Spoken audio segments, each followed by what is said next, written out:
And I'm honored to help. And the doctor has helped. The Surgeon General is speaking to other countries all the time. They're asking him questions. What do we do? Nobody's ever seen anything like this.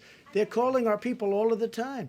And yes, I have let it be known that we'll help people, including North Korea, including Iran, and including many other countries. It's very important to do that. Did you send a letter to North Korea's Kim Jong-un seeking cooperation with the coronavirus? And if so, what type of... With numerous countries. If they need help, we'll give them help. There's nobody has what we have, especially with the new tests that are coming out. North Korea, Iran, by the way, and others. We are open for helping other countries. And there's a very serious time, and North Korea is going through something. Iran is going through something very, very strong. Iran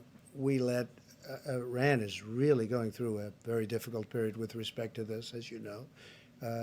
So I've put the, it's really a glad hand, it's all it is, to North Korea, to Iran, and to many other countries. And we're working with, as the doctor can say, we're working with many countries with respect to the problems that they